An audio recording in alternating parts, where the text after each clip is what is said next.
Hello viewers, অচিন্ততার free coaching চ্যানেলে তোমাদের সকলকে স্বাগত জানাই। আজকের ভিডিও ক্লাসে তোমরা যারা কলকাতা বিশ্ববিদ্যালয় সহ রাজ্যের বিভিন্ন বিশ্ববিদ্যালয় ইতিহাস অনার্সে বা পাশে ফার্স্ট সেমিস্টারে পড়ছো, তোমাদের যে এসিসি 1 পেপারটি আছে, বা তোমরা যারা থার্ড সেমিস্টারে পড়ছো, তোমাদের যে এসিসি A1 পেপারটি রয়েছে, মিউজিয়াম অ্যান্ড আর্কাইভ, সংগ্রহশালা ও লেখাগার, এই পেপারটির একটি গুরুত্বপূর্ণ প্রশ্ন, লেখাগার বলতে কি বোঝো এবং শিক্ষা ও সমাজে লেখাগারের কি ভূমিকা রয়েছে, এই প্রশ্নটি নিয়ে বিস্তারিত আলোচনা করব। এবং আলোচনা শেষে তোমাদের এই প্রশ্নটি যে 15 নম্বরের জন্য তোমাদেরকে পড়তে হবে, তার যে উত্তরপত্র সেটিও এই ভিডিও ক্লাসের মাধ্যমে প্রোভাইড করব।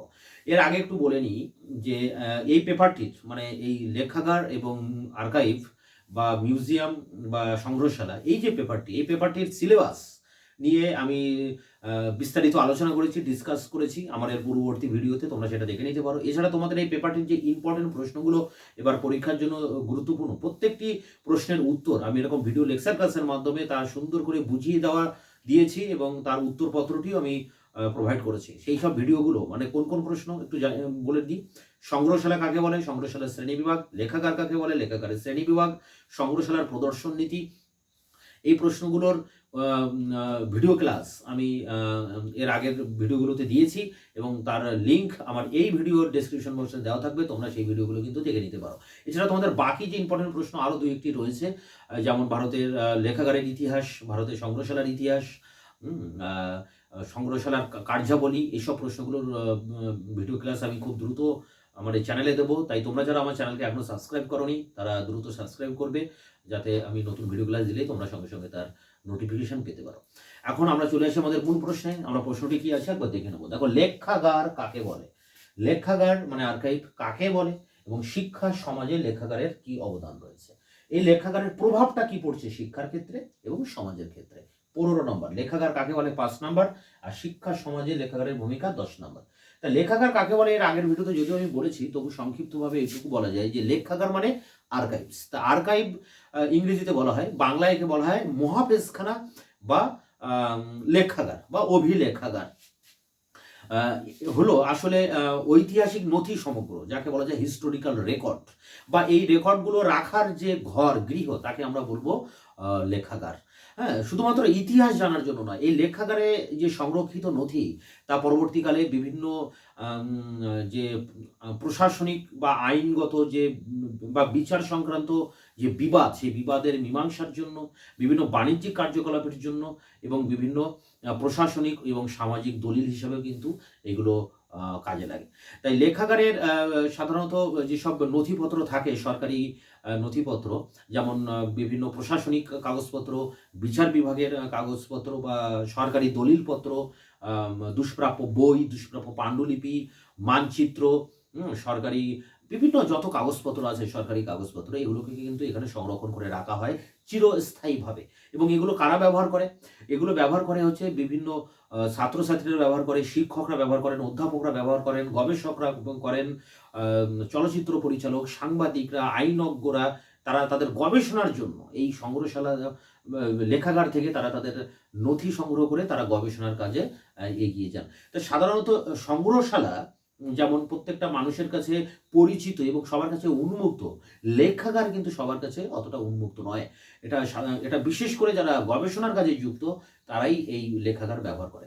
তো লেখাগার বলতে কি বোঝায় এক কথা যদি আমরা বলি, তাহলে লেখাগার হচ্ছে সরকারি বা বেসরকারি যাই হোক, যে গুরুত্বপূর্ণ দলিল বা ঐতিহাসিক নথি, প্রশাসনিক নথি, সেগুলোকে সংরক্ষণ করে রাখার যে ঘর, তাকে আমরা বলবো লেখাগার। এখন লেখাগারের যিনি একজন তত্ত্বাবধায়ক থাকেন, যাকে আমরা বলি আর্কিভিস্ট, হ্যাঁ, যেমন সংগ্রহশালার তত্ত্বাবধায়ক যিনি থাকেন তাকে আমরা বলি কিউরেটর, সেরকম লেখাগারে যিনি তত্ত্বাবধায়ক তাকে আমরা বলছি আর্কিভিস্ট। এবং লেখাগারে যে বিভিন্ন নথিপত্র সংরক্ষণ করে রাখা হয় তার নিজস্ব কিছু পদ্ধতি বা ওয়ে রয়েছে। এছাড়া লেখাগারে এই যে সংরক্ষিত যে কাগজপত্রগুলো, তথ্য, সেগুলোকে সুরক্ষিত রাখা, সংরক্ষিত রাখা, হ্যাঁ, এর জন্য একটা বিশেষ মানে গবেষণার প্রয়োজন বা বিশেষ একটা বিদ্যা জানার প্রয়োজন হয়। সেই বিদ্যাটাকে বলা হয় লেখাগার বিজ্ঞান, যাকে ইংরেজিতে বলা হয় আর্কাইভাল সায়েন্স। এখন ব্যুৎপত্তিগতভাবে এই লেখাগার বলতে আমরা লেখাগার এই শব্দটি ইংরেজি শব্দ, হচ্ছে আর্কাইভস। অ্যাকচুয়ালি এটা হচ্ছে গ্রিক শব্দ আর্কিয়ন থেকে এসেছে, যার অর্থ হচ্ছে জনগণের নথি। আর্কিয়ন কথাটি গ্রিক দেশের যে পলিস ছিল, সেই পলিসির যিনি নগরের প্রশাসক, যে আর্কিয়ন, তার যে বাসগৃহ, তার কর্মকেন্দ্র, তার যে প্রশাসনিক ভবন, তাকে বলা হয় এই আর্কিয়ন। হ্যাঁ, এবং সেখানে তার যত যে প্রশাসনিক কাগজপত্র সেখানে সংরক্ষণ করে রাখা হয়, এই ঘরটাকে বলা হতো আর্কিয়নের ঘর, বা আর্কাইভ বলা হতো এই জায়গাটা। সেই জায়গা থেকে এর উৎপত্তি, এই নামটার উৎপত্তি হয়েছে। ল্যাটিনে এই শব্দটিকে বলা হয় আর্কিয়াম, হুম? ফরাসিতে আর্কাইভস বলা হয়, ইংরেজিতে আর্কাইভ বলা হয়। এরকম একই কথার বিভিন্ন রূপ এখানে কিন্তু রয়েছে। এখন এই আর্কাইভ বলতে তাহলে আমরা কি বুঝলাম? আর্কাইভ বলতে এটাই বুঝলাম যে এটা একটা গুরুত্বপূর্ণ সরকারি নথিপত্র রাখার ঘর। হুম? এখন এই আর্কাইভ বা লেখাগার সে তার যেসব জিনিসপত্র সংগ্রহ করে বা এর পরিচালন পদ্ধতির উপর ভিত্তি করে এরকে আবার অনেকগুলো ভাগে ভাগ করা যায়। সেগুলো আমি পূর্বের ভিডিওতে বলেছি। হ্যাঁ? বিভিন্ন টাইপের কিন্তু আবার লেখাগার রয়েছে। এখন সাধারণ মানুষের কাছে বা শিক্ষিত মানুষের কাছে সংগ্রহশালা যতটা পরিচিত, আ লেখাগার কিন্তু অতটা মানুষের কাছে পরিচিত নয়। স্কুলের ছাত্রছাত্রীরা মানে লেখাগার জাদুঘর সম্পর্কে বা সংগ্রহশালা সম্পর্কে যতটা উৎসাহী, যতটা জানে, তাদের কাছে যদি লেখাগারের কথা বলা হয় দেখা যাবে তারা কিছুই জানে না। হুম? এইজন্য এই লেখাগার কিন্তু সমাজে মানে ব্যাপকভাবে প্রচলিত নয়। তাই সমাজের উপরে এর প্রভাবটা কিন্তু খুবই কম। লেখাগার মূলত বিভিন্ন গবেষণা, শিক্ষামূলক কাজের সাথে সম্পর্কিত। তবে এই সমাজের উপরেও কিন্তু এর গভীর প্রভাব রয়েছে। যাই হোক, লেখাগারের এই শিক্ষা সমাজের উপর তার যে অবদানটা কি, সে তার বিভিন্ন আ মানে কয়েকটি পর্ব রয়েছে। সেই পর্বগুলো আমরা একটু দেখে নিই। যে নথি ও পান্ডুলিপির সংরক্ষণ। কি কাজ করে, মানে যে কার্যাবলী, লেখাগারের যে কাজ, ১ম কাজ কি? নথি ও পান্ডুলিপির সংরক্ষণ। তার মানে দাঁড়াচ্ছে কি, যে লেখাগারের ১ম কাজ কি? না নথি মানে তথ্যকে সংরক্ষণ করা এবং পান্ডুলিপিকে সংরক্ষণ রাখা। আ প্রতিটি দেশের যে জাতীয় অভিলেখাগার রয়েছে বা লেখাগার রয়েছে, আ সেই লেখাগারে কিন্তু সরকারি সমস্ত কাগজপত্র বা নথি সেখানে সংরক্ষণ করে রাখা হয়। এছাড়া জাতীয় সংগ্রহশালার পাশাপাশি, লেখাগারের পাশাপাশি আ আঞ্চলিক স্তরেও বা রাজ্য স্তরেও কিন্তু লেখাগার থাকে। যেমন ভারতবর্ষের ক্ষেত্রে কেন্দ্রীয় সরকারের লেখাগার আছে, ন্যাশনাল আর্কাইভ অফ ইন্ডিয়া। আবার রাজ্যের ক্ষেত্রে আমাদের পশ্চিমবঙ্গে স্টেট আর্কাইভ অফ ওয়েস্ট বেঙ্গলও কিন্তু রয়েছে। হ্যাঁ? এইসব লেখাগারগুলিতে বিভিন্ন সরকারি নথিপত্র, প্রশাসনিক কাগজপত্র বা বিচার বিভাগের নির্দেশিকা, আইনসভার যে নথি, এগুলোকে সংরক্ষণ করে রাখা হয়। কিভাবে রাখা হয়? না কম্পিউটার বা ডিজিটাল পদ্ধতিতে এগুলো সংরক্ষণ করা হয় ঠিকই, কিন্তু এর যে মূল কপি সেটাকে কিন্তু আ কাগজে ছাপিয়ে তার সংশ্লিষ্ট দপ্তরে কিন্তু রেখে দেওয়া হয়। হুম? এবং এইসব নথিগুলোর সবই কিন্তু এই কাগজের কপি, আ মানে মূল এগুলো হচ্ছে সবই কাগজের, অরিজিনাল হচ্ছে কাগজের বস্তু, এবং কাগজ হচ্ছে খুব সহজে নষ্ট হয়ে যায়। হুম? তাই এইসব গুরুত্বপূর্ণ নথিগুলোকে সংরক্ষিত করে রাখা লেখাগারের কিন্তু একটি গুরুত্বপূর্ণ আ কাজ। এছাড়া যে বিভিন্ন ঐতিহাসিক যেসব পান্ডুলিপিগুলো রয়েছে, প্রাচীনকালের সেই পান্ডুলিপিগুলোকেও সংরক্ষণ করে রাখে এই লেখাগার, এবং সেই পান্ডুলিপিগুলির সংরক্ষণ করে রাখার মধ্য দিয়ে সেই সময়কার যে ইতিহাস সেটাকে ধরে রাখে, সেই সময়কার যে সামাজিক ইতিহাস সেটাকে ধরে রাখে, তার ঐতিহ্যকে কিন্তু বাঁচিয়ে রাখে এই লেখাগার, এই পান্ডুলিপিগুলোকে সংরক্ষণ করার মধ্য দিয়ে। পশ্চিমবঙ্গে যে স্টেট আর্কাইভস রয়েছে সেখানে এই ধরনের অসংখ্য পান্ডুলিপি কিন্তু রয়েছে। ১ম পয়েন্ট যেটা বললাম, নথি মানে গুরুত্বপূর্ণ যে প্রশাসনিক নথি, আইনসভার নির্দেশিকা, বিচার বিভাগের নির্দেশিকা, সরকারি প্রশাসনিক দলিলপত্র, এগুলোকে সংরক্ষণ করে রাখে। কাগজে ছাপিয়ে লেখাগার এগুলোকে সংরক্ষণ করে রাখে। কম্পিউটারে থাকে ঠিকই, কিন্তু কম্পিউটার আবিষ্কারের মানে প্রচলনের পূর্বে তখন তো সবই কাগজে লেখা হতো। তখন সেগুলোকে কিন্তু এই লেখাগার সব মানে যত্ন সহকারে সেগুলোকে সংরক্ষণ করে রেখেছিল। এই নথি একটা ইম্পোর্টেন্ট বিষয়। নথির মধ্য দিয়ে সেই সময়কার মানে অতীতের অনেক কাহিনী বা অনেক ঘটনা, অনেক নির্দেশিকাকে কিন্তু এখনো ধরে রাখা হয়েছে। সেটা করছে লেখাগার। আর পান্ডুলিপি, এই ঐতিহাসিক পান্ডুলিপিগুলোকেও সংরক্ষণ করে রাখা হয়েছে। এরপরে দেখো ২ নম্বর পয়েন্টে রয়েছে তথ্য ভান্ডার। দেখো তথ্য ভান্ডার মানে নথি হচ্ছে সমাজের একটা দলিল, এবং একটা লেখাগার হচ্ছে তথ্যের ভান্ডার, এবং যার প্রত্যেকটা অংশে লুকিয়ে রয়েছে কোনো অঞ্চলের সামাজিক অবস্থা। হুম?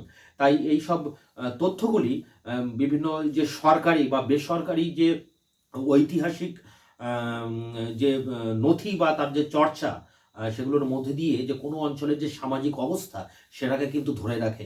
হ্যাঁ, এবং সেই সময়কার যে সামাজিক ইতিহাসটাকে আমাদের জানতে অনেকটা সাহায্য করে এই তথ্য। এবং এই তথ্যগুলোকে বাঁচিয়ে রাখে এই লেখাগার।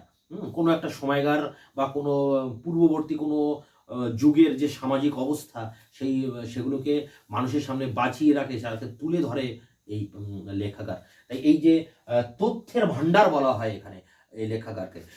মানে অনেক সময় দেখা যায় যে পূর্ববর্তী কোনো সরকারের যে কার্যাবলী, কোনো একটা ঘটনাকে কেন্দ্র করে বর্তমান সরকারের কার্যাবলী কি আর পূর্ববর্তী সরকারের কার্যাবলী কি, সেগুলোকে কিন্তু এই তথ্যের ভান্ডার থেকে আমরা তথ্য সংগ্রহ করে জানতে পারি। বিভিন্ন ছাত্রছাত্রীরা এই তাদের গবেষণার ক্ষেত্রে এরকম বিভিন্ন তথ্য সংগ্রহ করে, মানে লেখাগার থেকে তারা এই জিনিসগুলো জানতে পারে। তাই এই লেখাগারকে আমরা বলি তথ্যের ভান্ডার। এরপরে দেখো রয়েছে সংস্কৃতির স্মৃতিগার। সংস্কৃতির স্মৃতিগার বলতেছে প্রাচীনকাল থেকেই মানুষের তার যে সাংস্কৃতিক ভাবনা, হ্যাঁ, সেগুলোকে কিন্তু বিভিন্ন চিত্র বা লেখার মধ্য দিয়ে তারা সেটাকে প্রকাশ করেছে। যেমন হচ্ছে গুহা চিত্রের কথা আমরা বলতে পারি প্রাচীনকালে। পরবর্তীকালে যখন আমরা দেখলাম যে তালপত্র, ভোজপত্র, শিলালিপি বা মৃত্তিকা লিপি, এগুলোর মধ্যে দিয়েও মানুষের যে সাংস্কৃতিক ভাবনা সেগুলো তার প্রতিফলন ঘটেছে। পরবর্তীকালে যখন কাগজ আবিষ্কার হয় তখন সেই কাগজের উপরে লেখনীর মধ্য দিয়ে মানুষের কিন্তু এই তাদের যে সাংস্কৃতিক ভাবনা সেটাকে আরো এগিয়ে নিয়ে গেছে। এবং এইভাবে সেই প্রাচীনকালের মানুষেরা তাদের নিজেদের এবং তাদের যে শাসক রয়েছে সেই শাসকদের কথাকে তারা তুলে ধরেছে তাদের এই লেখনীর মধ্য দিয়ে। তাই এগুলোকে সংরক্ষণ করে রাখে, মানে এই যে লেখনীর প্রাচীনকালের লেখনী বলতে পাণ্ডুলিপি, সেই পাণ্ডুলিপিগুলিকে সংরক্ষণ করে রাখে কিন্তু এই লেখাগার। এবং এগুলোই হচ্ছে ইতিহাসের একেবারে জীবন্ত উপকরণ। হ্যাঁ, এগুলোর মধ্য দিয়েই সেই প্রাচীনকালের হোক বা সেই অতীতকালের ইতিহাসকে বাঁচিয়ে রেখেছে, মানুষের সামনে তুলে ধরেছে এই লেখাগার। তাই লেখাগারকে আমরা বলতে পারি যে সংস্কৃতির স্মৃতিগার। এগুলোর মধ্যে দিয়ে আমরা আমাদের পূর্বপুরুষদের যে জীবনী, পূর্বপুরুষদের যে সাংস্কৃতিক ঐতিহ্য, বৈশিষ্ট্য, এগুলো আমরা জানতে পারি। তাই এগুলোকে আমরা বলি সংস্কৃতির স্মৃতিগার, মানে সংস্কৃতি ধরে রাখার ঘর, এই লেখাগারকে আমরা বলতে পারি। এরপরে দেখো রয়েছে ঐতিহাসিক এবং সামাজিক চর্চা।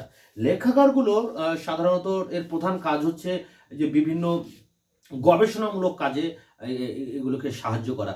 হ্যাঁ, মানে বিভিন্ন ছাত্রছাত্রীরা তাদের গবেষণার জন্য বিভিন্ন ঐতিহাসিক তথ্য, তারা সেগুলো নিয়ে সেই সব তথ্যগুলো কিন্তু লেখাগার থেকে তারা কালেক্ট করে এবং গবেষণা করে সমাজ সংস্কৃতির বিভিন্ন নতুন নতুন দিক তারা উন্মোচিত করেছে মানুষের কাছে। এবং এই যে ইতিহাস, সমাজতত্ত্ব, নৃতত্ত্ব, হ্যাঁ, এগুলো নিয়ে এইসব গবেষকরা গবেষণা করেছেন। কিভাবে গবেষণা করেছেন? এই লেখাগার থেকে তারা তথ্য সংগ্রহ করেছেন। তথ্য সংগ্রহ করে সেই সময়কার বা তার যে ইতিহাস, পূর্বের ইতিহাস, তারা সেটা জানতে পেরেছে এবং সমাজের সংস্কৃতির নতুন নতুন দিক তারা উন্মোচন করেছে। তো এই 4টি পয়েন্টের উপরে আমাদের এই মূল প্রশ্নটি আলোচনা করতে হবে। লেখাগারের শিক্ষা এবং সমাজের কি ভূমিকা, এই 4টি পয়েন্ট যদি আমরা আলোচনা করি তাহলে শিক্ষা সমাজের উপর তার যে ভূমিকা সেটা আমরা বুঝতে পারবো। প্রথম দেখো আরেকবার একটু রিমাইন্ড করিয়ে নিই যে নথি ও পাণ্ডুলিপির সংরক্ষণ। নথি বলতে যে কেন্দ্র সরকারের লেখাগার বা রাজ্য সরকারের লেখাগার, যেসব সরকারি কাগজপত্র, আইনসভার নির্দেশিকা হোক, প্রশাসনিক কাগজপত্র হোক, সেগুলোকে কিন্তু তারা কাগজে ছাপিয়ে, ডিজিটাল পদ্ধতিতে কম্পিউটারে আছে ঠিকই, কিন্তু কাগজে ছাপিয়ে সেগুলোকে তারা সংরক্ষণ করে রাখে। এবং কাগজ আমরা জানি খুব সহজে নষ্ট হয়ে যায়, কিন্তু এই জন্য এইগুলোকে বাঁচিয়ে রাখা, এগুলোকে টিকিয়ে রাখা লেখাগারের একটা গুরুত্বপূর্ণ কাজ। এই নথি সংগ্রহ করে রাখে এই লেখাগার। এরপরে দেখো পাণ্ডুলিপি। প্রাচীনকালের যেসব পাণ্ডুলিপি রয়েছে, বিভিন্ন ঐতিহাসিক ঘটনার উপরে লেখা বিভিন্ন পাণ্ডুলিপি রয়েছে, সেগুলোকেও কিন্তু সংগ্রহ করে রাখে এই লেখাগার, যেগুলোর ভিতর দিয়ে সেই অতীতকালের ইতিহাস বা সেই সময়কার ইতিহাস, সেই সময়কার আর্থসামাজিক ইতিহাস আমরা জানতে পারি এই পাণ্ডুলিপিগুলি থেকে। এরপরে দেখো তথ্য ভাণ্ডার। বিভিন্ন যত তথ্য আছে সেই তথ্যের ভাণ্ডারই হচ্ছে লেখাগার। যত ঐতিহাসিক ঘটনা, যত প্রশাসনিক ঘটনা, যত অতীতকালের ঘটনা, সব কিন্তু এই তথ্যের আকারে লিপিবদ্ধ করে রেখেছে এই লেখাগার। এই লেখাগারকে আমরা বলি তথ্যের ভাণ্ডার। আমরা যে আরটিআই মামলা করি বা আরটিআই জানতে চাই বিভিন্ন সরকারি কাজকর্মে, যে আমরা তথ্য জানার যে অধিকার, এখন নতুন আরটিআই অ্যাক্ট পাস হয়েছে, সেই তথ্য জানার অধিকার, তথ্যটা কোথা থেকে পাই বা সরকার কোথা থেকে জানায়? এই তথ্য ভাণ্ডার বা লেখাগার থেকে জানায়।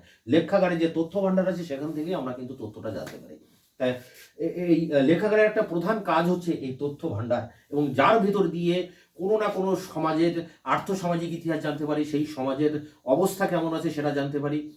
তথ্য ভাণ্ডার একটি গুরুত্বপূর্ণ কাজ, যেটার ভেতর দিয়ে শিক্ষা সমাজের উপর একটা প্রভাব ফেলেছে লেখাগার। এরপরে দেখো সংস্কৃতির স্মৃতিগার। সংস্কৃতির স্মৃতিগার বলতে প্রাচীনকালের মানুষেরা তাদের যে ভোজপত্র, তালপত্র বা বিভিন্ন লেখনী শিলালিপির মধ্যে দিয়ে তাদের সময়কার যে ইতিহাসকে তুলে ধরেছে সেগুলোকে সংরক্ষণ করে রাখে এই লেখাগার। এগুলো হচ্ছে ইতিহাসের জীবন্ত উপকরণ, এবং এর মধ্যে দিয়ে আমরা আমাদের পূর্বপুরুষদের যে ইতিহাস সেটা জানতে পারি, তাদের সাংস্কৃতিক বৈশিষ্ট্য, ঐতিহ্য সবকিছুই আমরা জানতে পারি। এই জন্য একে বলা হয় সংস্কৃতির ধরে রাখার গড় বা স্মৃতিগার বলা হয়। আর ঐতিহাসিক সামাজিক চর্চা, বিভিন্ন ঐতিহাসিক আগেকার যে ঐতিহাসিক ঘটনা বা তার যে সামাজিক যে ইতিহাস আছে সেগুলোকে যে চর্চা করা, এখন বর্তমানে যেসব ছাত্রছাত্রীরা করে, যে গবেষকরা করেন, তারা এই লেখাগারের মাধ্যমেই করেন, এবং এগুলোর গবেষণার ভিতর দিয়ে তারা সমাজের নতুন নতুন দিক তারা কিন্তু উন্মোচন করেছে। তা এই বিষয়টাকে লেখাগার কাকে বলে প্রথমে আলোচনা করতে হবে, তারপরে তার যে শিক্ষা সমাজের ভূমিকা 4টি পয়েন্টের উপর আলোচনা করতে হবে। এই নোটসটা কেমনভাবে লিখবে তোমরা সেটি আমি এবার অন স্ক্রিনে প্রতিটি লাইন ধরে ধরে তার আলোচনা করব। লেখাগার বলতে কি বোঝো? শিক্ষা সমাজে লেখাগারের ভূমিকা। 15 নম্বরের প্রশ্ন, এর উত্তরটা তোমরা এইভাবে লিখবে: আর্কাইভ বা মহাফেজখানা বা লেখাগার হলো ঐতিহাসিক নথি সমগ্র, হিস্টোরিক্যাল রেকর্ডস, অথবা ওই নথি সমগ্র সংরক্ষণ রাখার স্থান।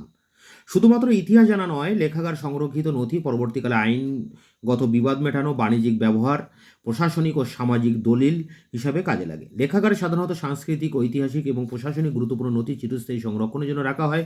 লেখাগারের নথিগুলি সাধারণত কখনো কখনো গবেষণামূলক বই বা পত্রিকায় প্রকাশিত হয়, তবে বেশিরভাগ ক্ষেত্রেই এগুলি অপ্রকাশিত থাকে। যে ব্যক্তি লেখাগার বা মহাফেজখানার দায়িত্বে থাকে তাকে লেখাগার তত্ত্বাবধায়ক বা আর্কিভিস্ট বলে। আর যে বিদ্যার মাধ্যমে লেখাগারের নথি সংগ্রহ, সংরক্ষিত, সুরক্ষিত এবং তথ্য প্রদানের পদ্ধতি জানা যায় তাকে লেখাগার বিজ্ঞান বা আর্কাইভাল সায়েন্স বলে। এক কথা করে একটা ভূমিকা দেওয়া হলো লেখাগার সম্পর্কে। এর পরের প্যারাতে এর যে অর্থ, ব্যুৎপত্তিগতভাবে আর্কাইভ কথাটির উৎপত্তি গ্রিক আর্কিয়ন থেকে এসেছে। আর্কিয়ন মানে জনগণের নথি বা নগর গৃহ বা মুখ্য শাসকের অফিস বা বাসস্থান। আর্কিয়ন কথাটি ল্যাটিনে আর্কিয়াম বা আর্কিভাস এবং ফরাসিতে আর্কাইভস হিসাবে প্রচলিত। গ্রিক শব্দ আর্কিয়ন দ্বারা তৎকালীন সময়ে আর্কনের গৃহ, অফিস বোঝাতো, যেখানে সরকারি নথি আর্কনের তত্ত্বাবধানে সুরক্ষিত থাকতো। গ্রিক আর্কন হলো মুখ্য বিচারক বা নগর বিচারক। বর্তমানে আর্কাইভ বা লেখাগার শুধুমাত্র ঐতিহাসিক নথির মজুদ কক্ষই নয়, এগুলি বিভিন্ন বিষয়ের গবেষণাগারও বলা হয়, কারণ এখানে গবেষণা করা হয় এখানকার কাগজপত্রগুলো নিয়ে, তাই এটা গবেষণাগারও বলা হয়।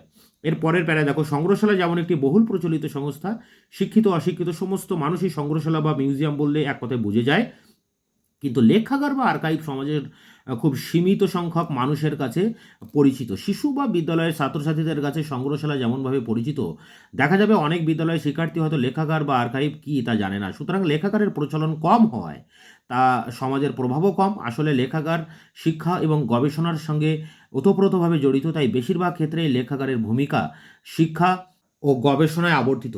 যাই হোক, লেখাগার সামাজিক ভূমিকা অনস্বীকার্য। লেখাগারের প্রধান ভূমিকাগুলি হলো: ক আছে নথি বা পাণ্ডুলিপি সংরক্ষণ, খ তথ্যভাণ্ডার, গ সাংস্কৃতিক স্মৃতিকার, ঘ ঐতিহাসিক ও সামাজিক চর্চা ও গবেষণা কেন্দ্র। শিক্ষা সমাজের ভূমিকা বলতে এই 4টি পয়েন্টের উপর আলোচনা করতে হবে। প্রথম পয়েন্ট, নথি ও পাণ্ডুলিপির সংরক্ষণ। দেখো, যে কোনো দেশের কেন্দ্রীয় লেখাগার সেই দেশের সরকারি সমস্ত নথি সংরক্ষিত রাখে। দেশের আঞ্চলিক সরকারের আলাদা করে লেখাগার থাকে, যেমন আমাদের দেশের ক্ষেত্রে কেন্দ্রীয় ন্যাশনাল আর্কাইভ অফ ইন্ডিয়া।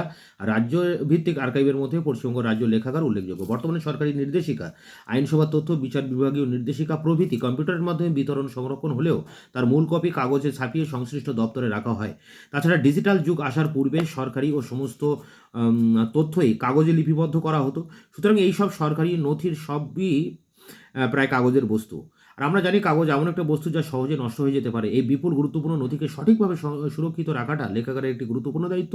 এছাড়া প্রাচীনকালে সংগৃহীত বিভিন্ন পাণ্ডুলিপি, যা আমাদের তৎকালীন সময়ের আর্থসামাজিক ও সাংস্কৃতিক পরিচয় তুলে ধরে, তা সুরক্ষিত রাখতে গুরু দায়িত্ব পালন করে লেখাগার। পশ্চিমবঙ্গ রাজ্য লেখাগারে এরকম বহু পাণ্ডুলিপি রয়েছে। এর পরের পয়েন্টে দেখো তথ্য ভাণ্ডার। লেখাগারগুলি হলো সমাজের দলিল। হ্যাঁ, এক একটি লেখাগার হলো তথ্য ভাণ্ডার, আর সেই তথ্য ভাণ্ডারের প্রতিটি অংশে লুকিয়ে থাকে কোনো অঞ্চলের সামাজিক অবস্থা। লেখাগারের মাধ্যমে সরকারি বা অনেক ক্ষেত্রে বেসরকারি ঐতিহাসিক নথি বা পাণ্ডুলিপি সংরক্ষণ করে রাখার মূল কারণ হলো সামাজিক তথ্যগুলিকে বাঁচিয়ে রাখা। এই তথ্য ভাণ্ডার থেকে একদিকে যেমন সমাজের কথা জানা যায়, তেমনি বিভিন্ন প্রশাসনিক কাজে কোনো বিষয়ে পূর্ববর্তী সরকার কী কাজ কর্ম করেছিল সেই বিষয়ে অবহিত হতে এই তথ্য ভাণ্ডারের কাজে লাগে। সংস্কৃতির স্মৃতিকার। আদিম যুগ থেকে মানুষ তার সামাজিক ও সাংস্কৃতিক ভাবনা চিত্র লেখার মাধ্যমে লিপিবদ্ধ করে রাখত। প্রাচীনকালে গুহা চিত্র এরই নিদর্শন। এরপর তালপত্র, ভোজপত্র, শিলালিপি, মৃত্তিকা লিপি প্রভৃতিতে মানুষ তার নিজস্ব গোষ্ঠীর বা শাসকের পরিচয় লিপিবদ্ধ করে রাখত। তারপর কাগজ আবিষ্কারের পর সামাজিক ও সাংস্কৃতিক ভাবনা লিপিবদ্ধ করার কাজ আরও এগিয়ে চলল। সেই সব নথি ও পাণ্ডুলিপি আজও লেখাগারের মূল সম্পদ। কাগজ লিপিবদ্ধ মানুষের এই সামাজিক সাংস্কৃতিক প্রতিচ্ছবিগুলি আমাদের পূর্বপুরুষদের ভাবনা চিন্তা, সাংস্কৃতিক বৈশিষ্ট্য প্রভৃতি মনে করিয়ে দেয়। তাই লেখাগারকে অতীতের স্মৃতি ধরে রাখার ঘর বলা যেতে পারে। শেষ পয়েন্ট, ঐতিহাসিক ও সামাজিক চর্চা ও গবেষণা কেন্দ্র। প্রকৃতপক্ষে লেখাগারের মূল অবদান হলো যে কোনো ঐতিহাসিক ও সামাজিক চর্চা ও গবেষণায় সাহায্য করা।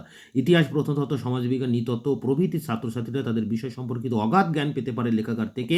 লেখাগারে সুরক্ষিত নথি ও পাণ্ডুলিপি হলো ইতিহাসের জীবন্ত উপকরণ। বহু শিক্ষার্থী বা গবেষকরা লেখাগার থেকে গবেষণার উপাদান সংগ্রহ করে সমাজ, ইতিহাস ও সংস্কৃতির অনেক নতুন নতুন দিক উন্মোচন করেছেন। তো এই ছিল তোমাদের লেখাগার কাকে বলে এবং শিক্ষা সমাজে তার ভূমিকা কী। এই নোটসটি তোমরা কালেক্ট করে পরীক্ষার জন্য প্রস্তুতি নিতে পারো। তোমাদের বাকি আর 2-1টি যে ইম্পর্টেন্ট প্রশ্ন রয়েছে সেগুলোর ভিডিও আমি খুব দ্রুত চ্যানেলে দেবো। তোমরা চ্যানেলকে সাবস্ক্রাইব করে চ্যানেলের পাশে থাকবে এবং বন্ধুদের কাছে শেয়ার করবে।